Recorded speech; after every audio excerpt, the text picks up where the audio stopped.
Live from WRAL News Headquarters in Raleigh, your number one source for local news. WRAL News, coverage you can count on.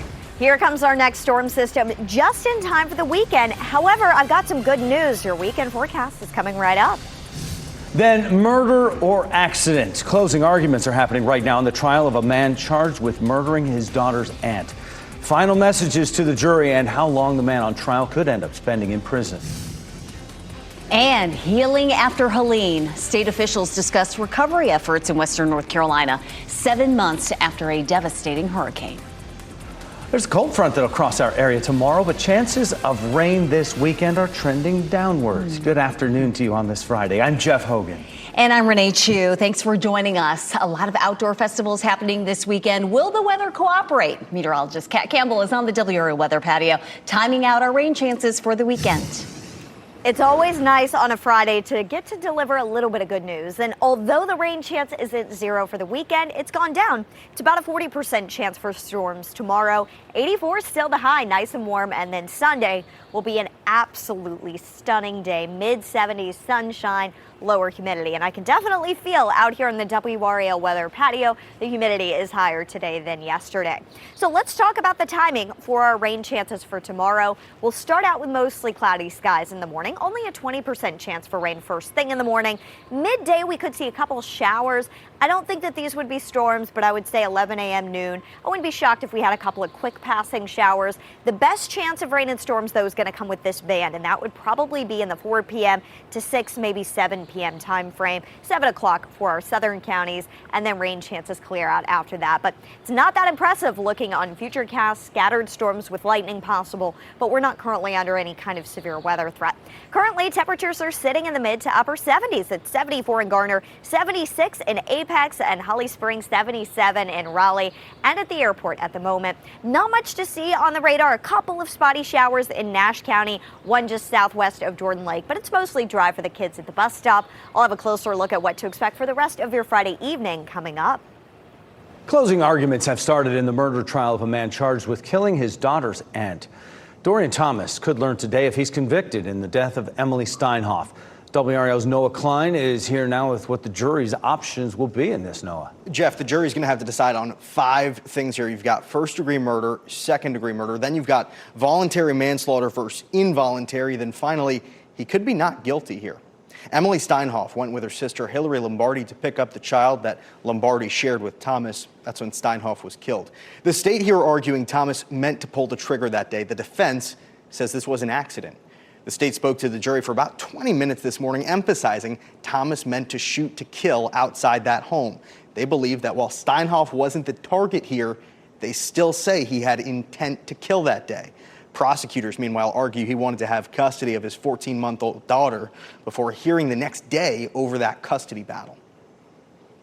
When the defendant racked that gun, put a bullet in the chamber, because you can't fire a gun that's not loaded, unlocked that door, opened it, took aim and fired. He thought he was going to win that custody battle right then and there, once and for all. You hear the assistant district attorney there. Let's take you to the other side of this case. The defense says the shooting was not intentional or premeditated. Instead, it was an accident when Lombardi and Thomas got into some sort of physical confrontation. His defense team argues Thomas had a gun on him because he felt threatened by his ex. Thomas specifically mentioned Lombardi had connection to the Hells Angels and was concerned they could kill him. The state's trying to tell you that he intended to shoot Hillary. The shot goes off and he drops the gun right where Hillary is. Who records an event when they intend to commit a crime? As for what's next here, if convicted of first-degree murder, Thomas could face life in prison without parole. Conviction on a lesser charge like that voluntary manslaughter could mean a sentence as short as 24 months. Jury deliberations set to pick up later today. We are live streaming part of the trial over on WRAL.com. And breaking news right now in the WRAL Live Center, the FBI arrested a Milwaukee judge for accusing him or her of helping a man evade immigration authorities. This is the judge we're talking about. FBI Director Kash Patel said Judge Hannah Dugan was arrested. He said she intentionally misdirected federal agents away from a man they were trying to take into custody at her courthouse.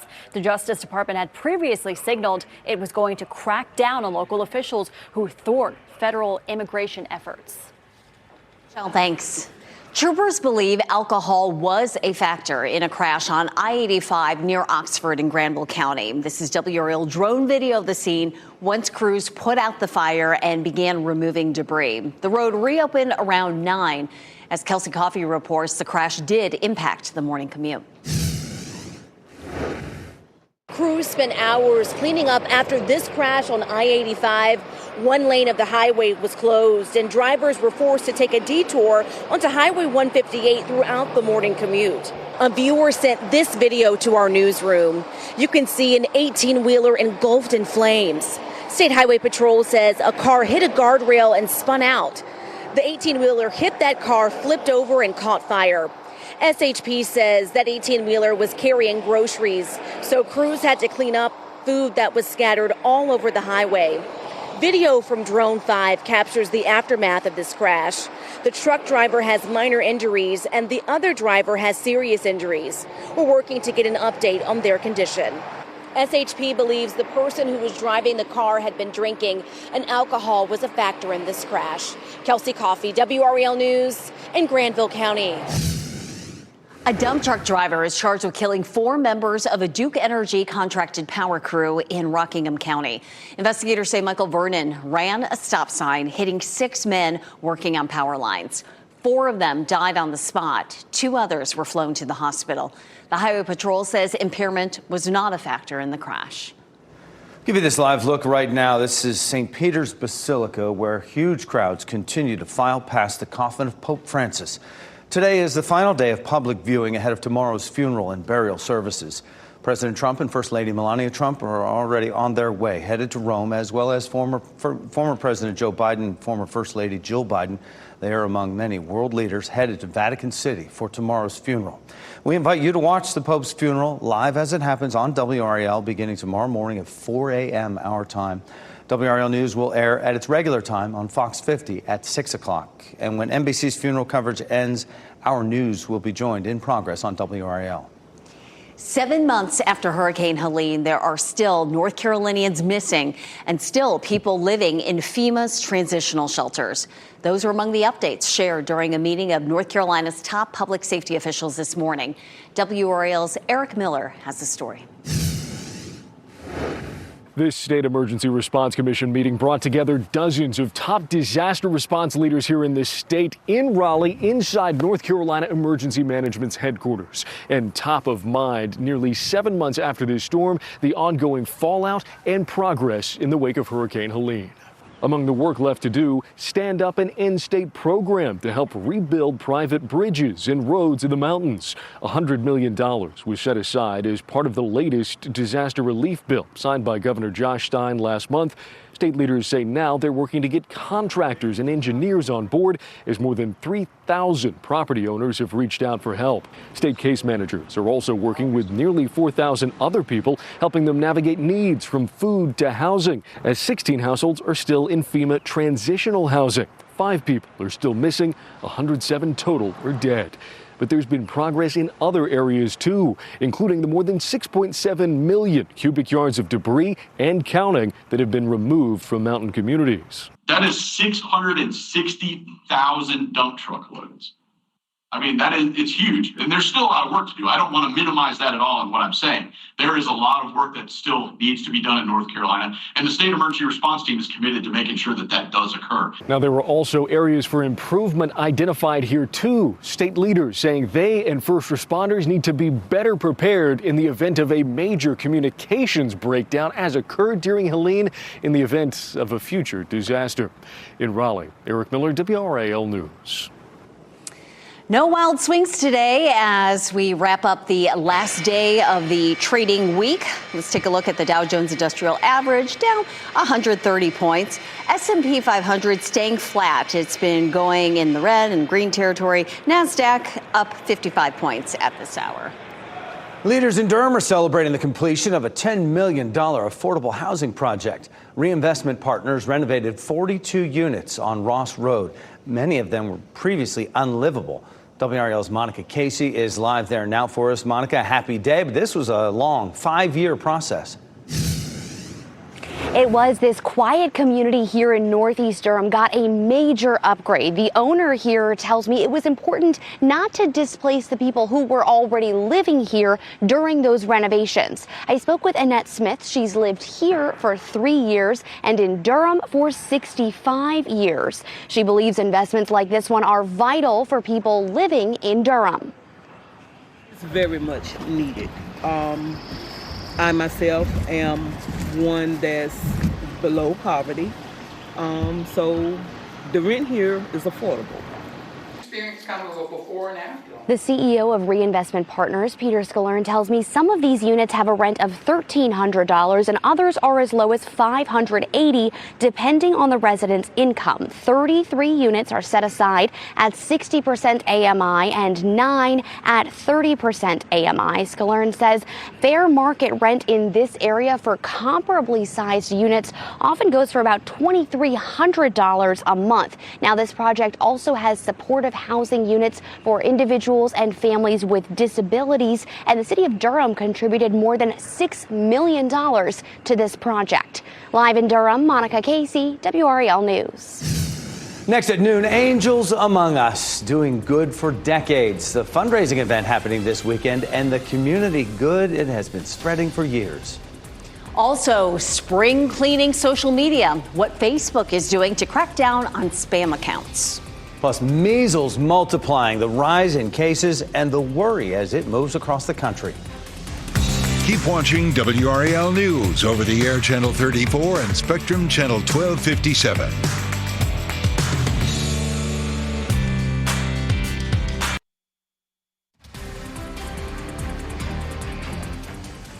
Mostly cloudy skies over North Hills as we take a live look in Raleigh. A fairly comfortable afternoon. We do have a chance for rain later this evening and into tomorrow, but Sunday looks fabulous. You're watching WRAL News, available on Hulu and the WRAL app on your TV or streaming device.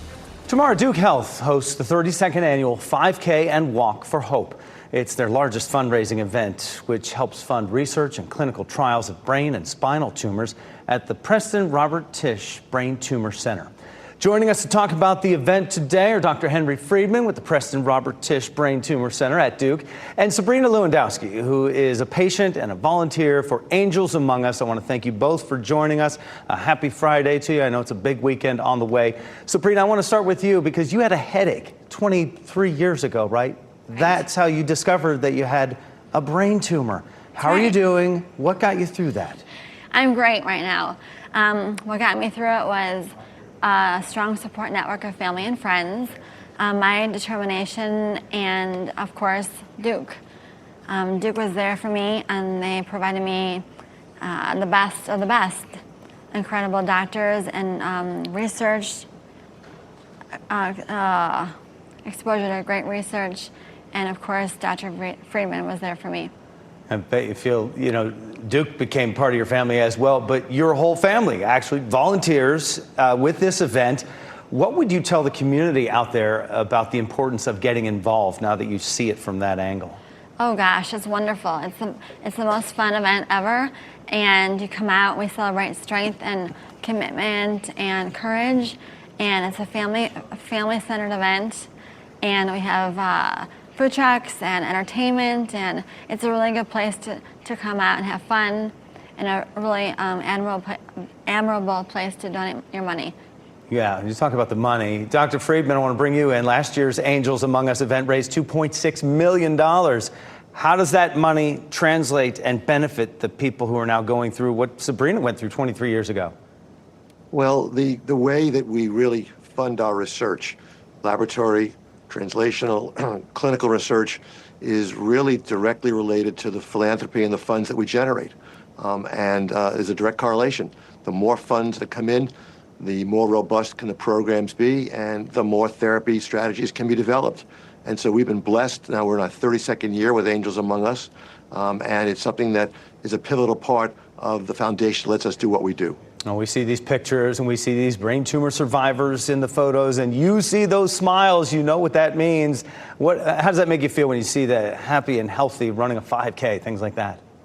This is what I live for. I mean, for me, it's very simple. It's my family and it's my work. And my work is to cure patients with brain and spinal cord tumors and to just increase the fraction of patients every year who do better. When you get a story like Sabrina's, who really had a tumor that the majority of people will die from, it's really heartwarming. And more people with her kind of tumor are actually surviving. It's a minority, but it's increasing.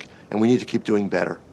Love to see those numbers continue to go up. The day of registration, the day of, if you're going to do this, if you haven't planned ahead, the 32nd annual Angels Among Us 5K and Walk for Hope tomorrow morning at 7. You can sign up on the Duke Medical Campus. The timed 5K, because there's racers out there getting after it for the 5K at 8 o'clock. The Walk for Hope begins at 11.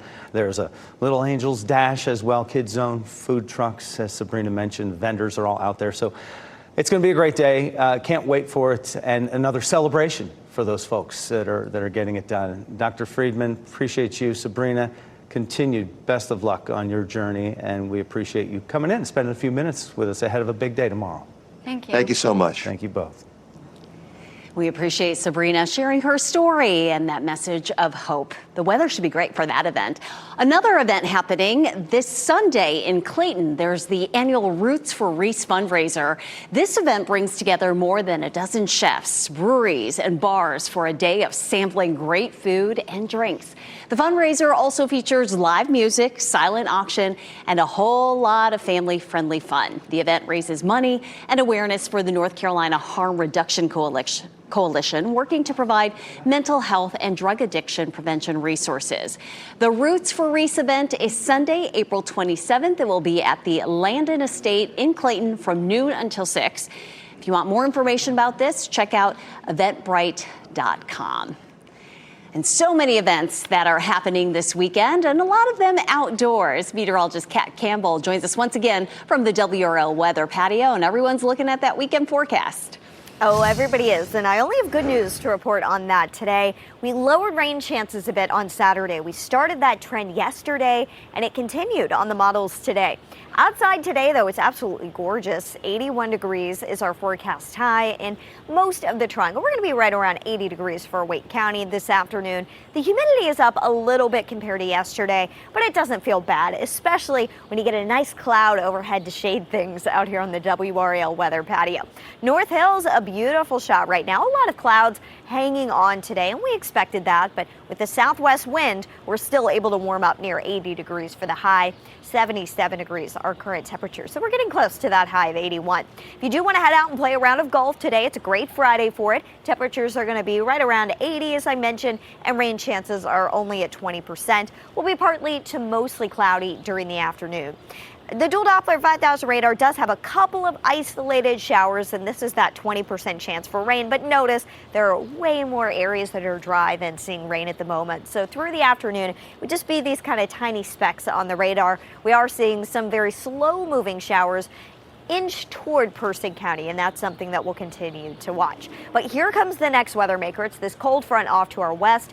That's going to swing through from west to east, of course, tomorrow morning. And there is going to be a line of showers and storms that moves through the mountains overnight. There's a chance that that could hold together and bring some late morning showers to our area tomorrow. Maybe around 11 noon, we could see a couple of spotty showers. At that point, I wouldn't expect to see storms. The storm chances would come later in the afternoon, and you can see that here. That would be closer to 4 to 6 o'clock, maybe at dinner time in our eastern counties. Before the cold front passes, we clear out, we dry out, and we're left with some gorgeous weather. Sunday is stunning. We've got high pressure to our north with a clockwise flow around high pressure. That means we've got a cooling and drying northeast breeze with us on Sunday. It won't be all that windy, but it is going to be mostly sunny. humidity is nice and comfortable. Try to make some outdoor plans for sure on Sunday. We were just talking about a couple of options before I started weather, so consider doing some of those. Lots of festivals happening through the weekend. We've got the runs and things like that. A stretch of 3 gorgeous days in a row on the way. 75 Sunday, 80 Monday with the low humidity. Tuesdays when we kind of turn things around. The heat starts to build back up. We're back in the upper 80s, but it is still likely to be nice and dry on Tuesday. After tonight and tomorrow, our next chance for a storm holds off till the middle of next week, and that would be more isolated. However, the heat is coming back, so try to enjoy those less humid days while you can. We've got some 90s on the horizon next week. You know, we're almost to May, so you gotta soak in the days that don't have the humidity while you can. Summer will be here before we know it. So true. This is a sweet spot. Kat, thank you. Extended car warranties. We've all gotten calls or heard ads about it, claiming you will never have to pay for a repair again. But you'd be surprised. Today on WRAL News at 4, the big catches that come along with it.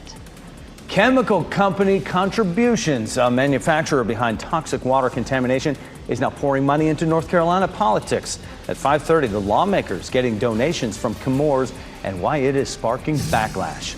Well, still ahead this noon, cleaning up feeds. Meta is taking steps to give users more control over what they see on Facebook.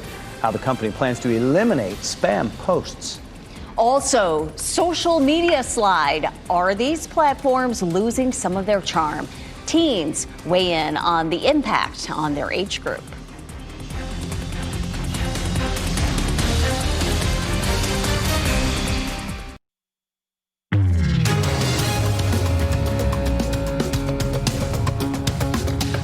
Facebook is doing some spring cleaning on spam accounts. The social media platform's parent company, Meta, says it is cracking down on accounts that exploit the algorithm with spam posts.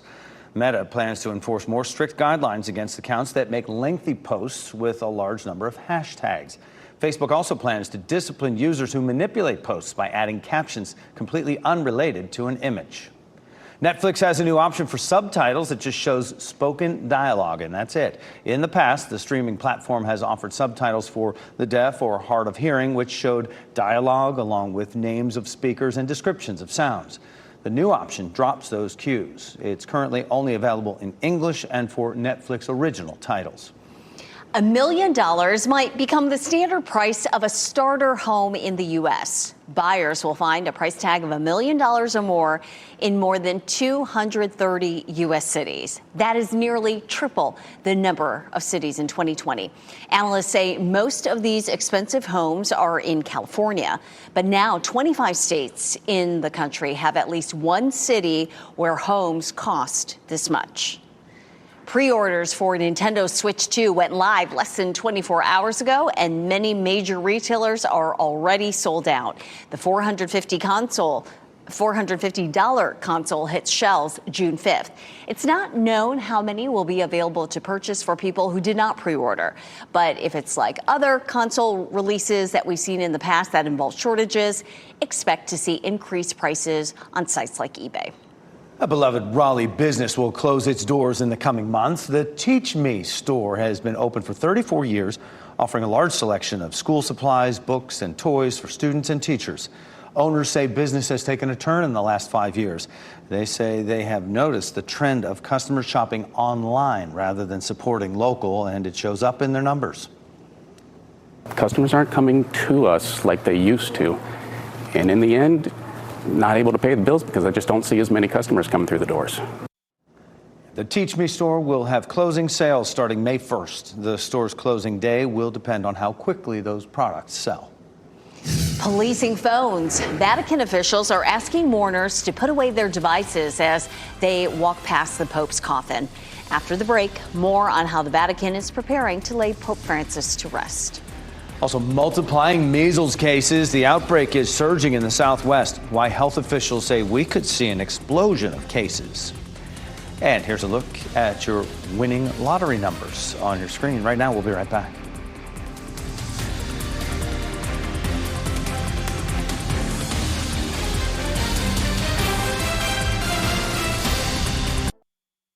Shot in 4K ultra high definition. Your number one source for local news. WRAL News. Coverage you can count on. You're looking at a live picture of St. Peter's Basilica, where huge crowds continue to file past the coffin of Pope Francis. Today is the final day of public viewing ahead of tomorrow's funeral and burial service. President Trump and First Lady Melania Trump are headed to Rome right now, as well as former President Joe Biden and former First Lady Jill Biden. NBC's Jay Gray has a closer look at how his ceremony breaks from tradition. Huge crowds continuing to gather in and around St. Peter's Square on the final day that the public can file past the coffin of Pope Francis. As of noon Rome time, more than 150,000 had paid their final respects to the Pope, and that number is going to climb significantly as they move through the evening until it's all closed down. And at that point, there will be a very sacred ceremony, the sealing of the coffin. The cardinals, many of them will be in attendance.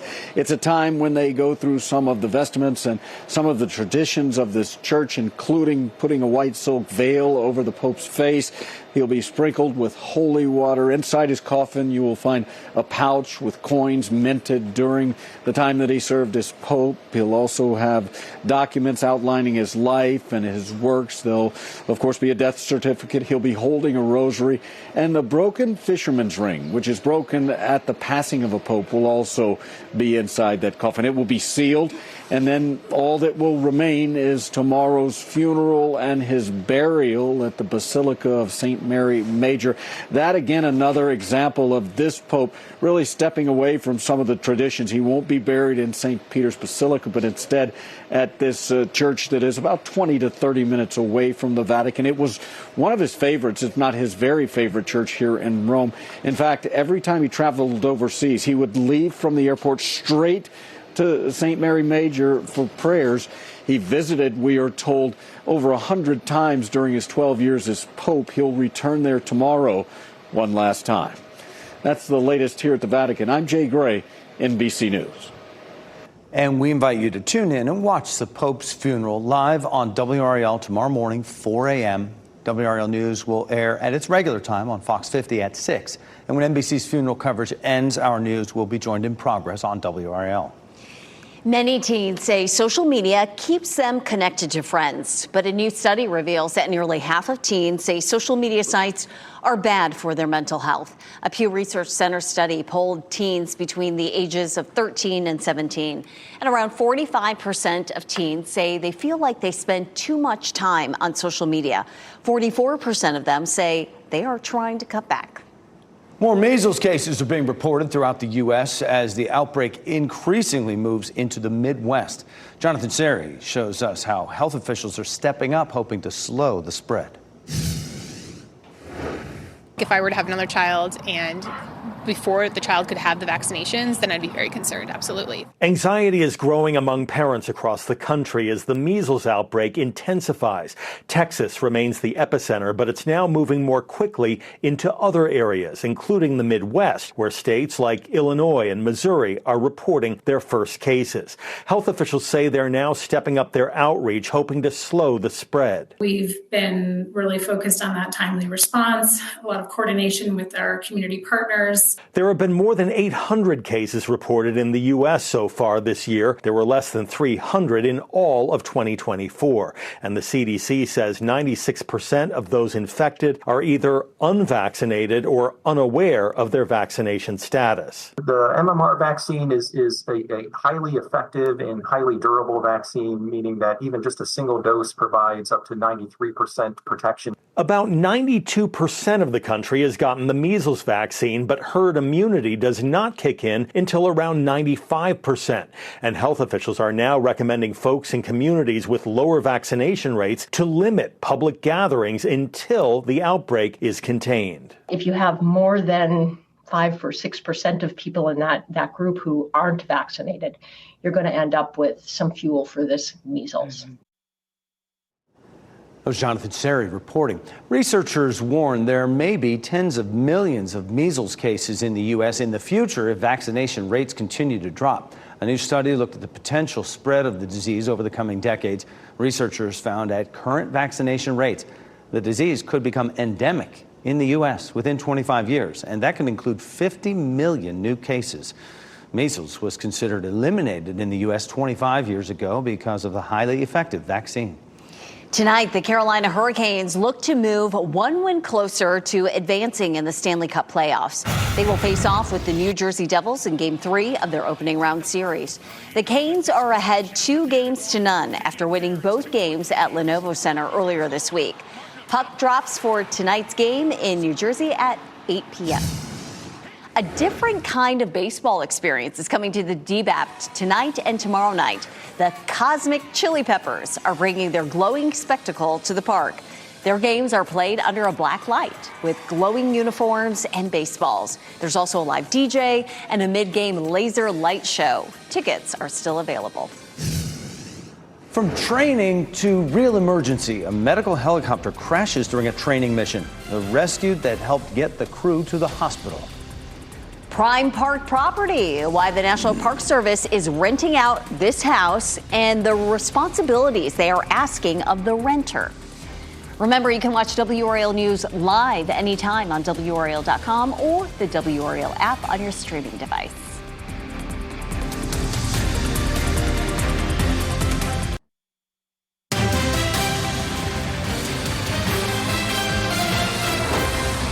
Breaking news. Within the last 30 minutes, a judge sentenced former New York Congressman George Santos to over 7 years in prison for fraud and identity theft. Santos lied about his work history, education, and even religion when he ran for Congress in 2022.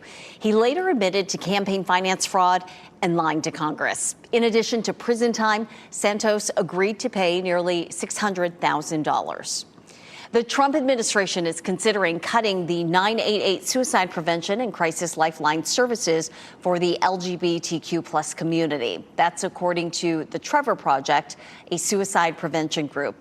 The proposal pushes cuts in overall health spending and a reconstruction of health agencies.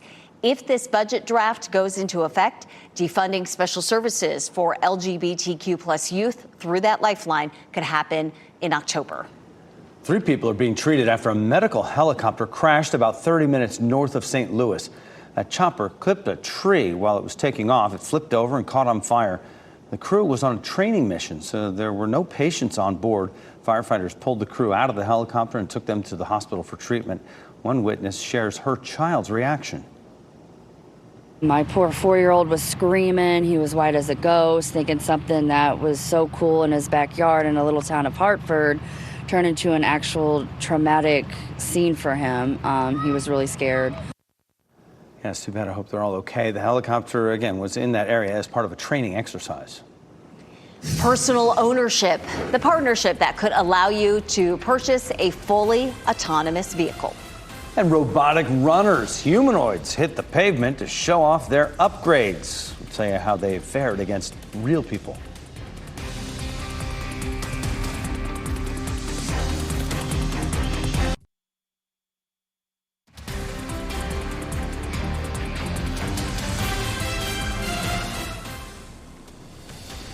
Get ready to have a very good time and help children at the same time. The 20th annual Strawberry Festival takes place in downtown Durham next Saturday, and you're invited to come out for a fun-filled family day.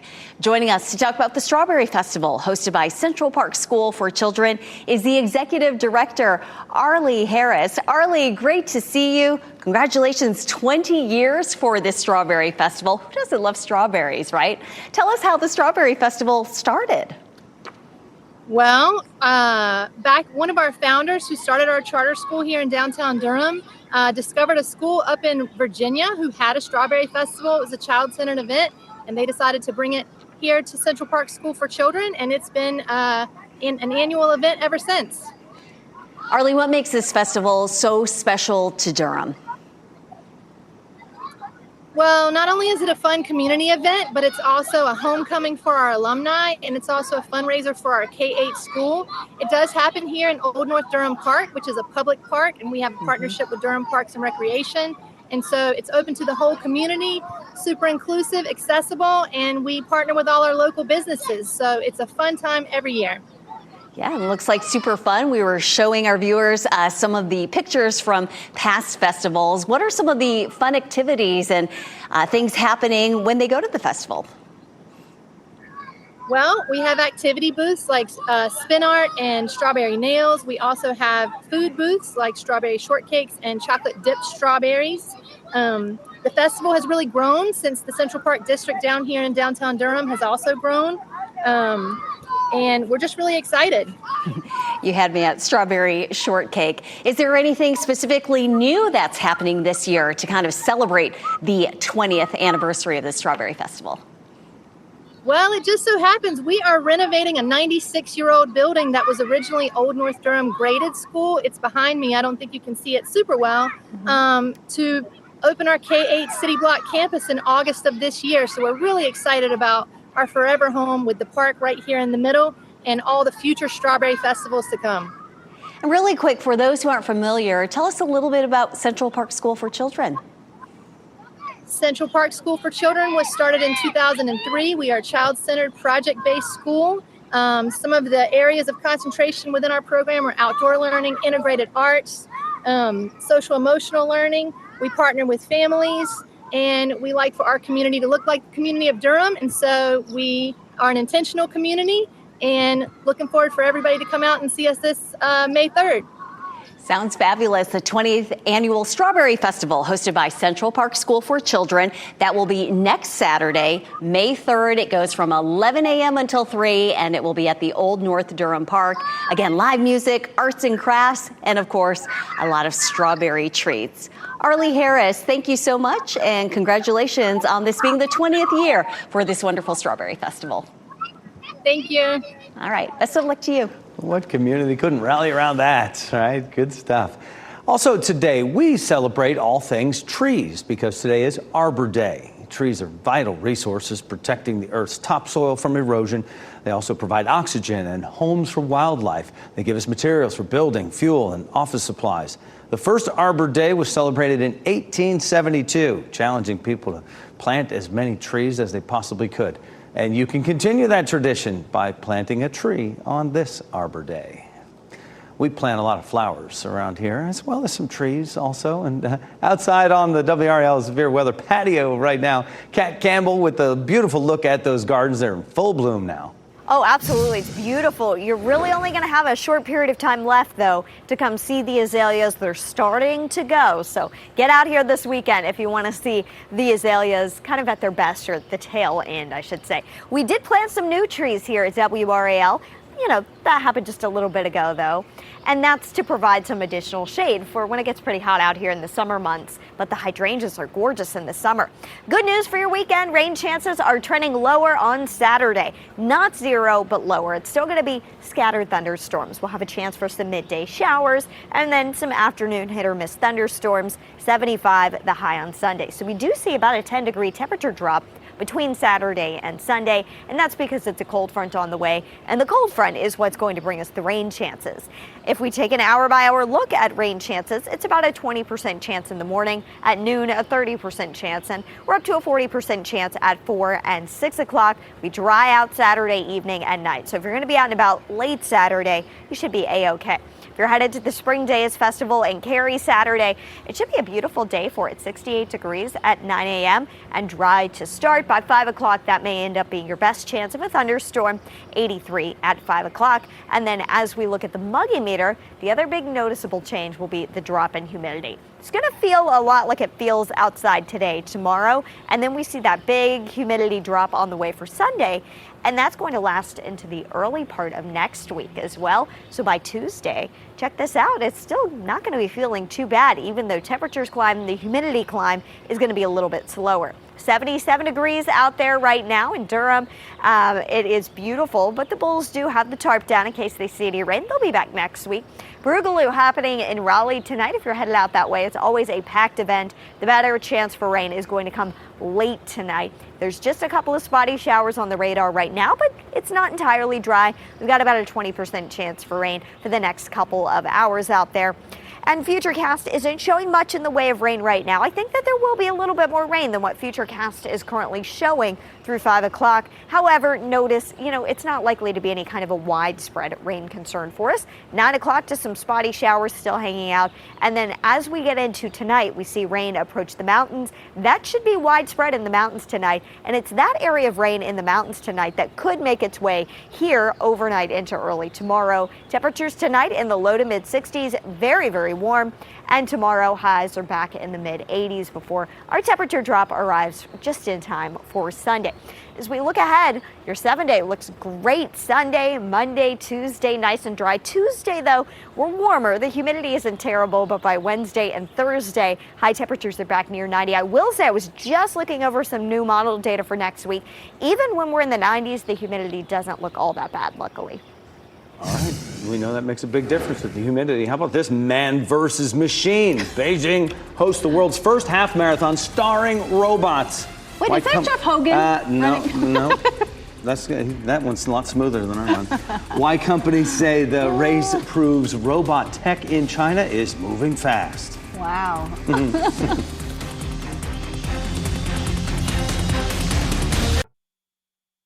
We wrap things up with a look at a few of the headlines we're following for you today. Closing arguments have started in the murder trial of a man charged with killing his daughter's aunt. Dorian Thomas could learn today if he's convicted in the death of Emily Steinhoff. We are live streaming parts of this trial right now on WRAL.com. A dump truck driver is charged with killing 4 members of a Duke Energy contracted power crew in Rockingham County. Investigators say Michael Vernon ran a stop sign, hitting 6 men working on power lines. 4 of them died on the spot. 2 others were flown to the hospital. Highway Patrol says impairment was not a factor in this crash. Leaders in Durham are celebrating the completion of a $10 million affordable housing project. Reinvestment Partners renovated 42 units on Ross Road. Many of them were previously unlivable. The CEO of Reinvestment Partners says some of the units have a rent of $1,300. Others go for as low as $580, depending on the resident's income. Drivers could soon own a Waymo robotaxi. The former Google self-driving car project has more than 700 vehicles in its fleet. Waymo is the only firm that operates robotaxis that collect fares for rides. Analysts say it will likely offer ownership through a partnership with Uber and Hyundai. Well, a huge step in the race to develop robots that are smarter and faster. Beijing hosted the world's first half marathons starring 21 humanoids. Alongside thousands of other humans. The robots trailed from the outset, but some of them barely even got started. One of the propellers there went out of control with that one there you saw. Others just, kind of fell apart. The winning humanoid, though, finished in 2 hours, 40 minutes after 3 battery changes and 1 fall. Tough day. The National Park Service wants to rent out a house in Washington, D.C.'s Rock Creek Park.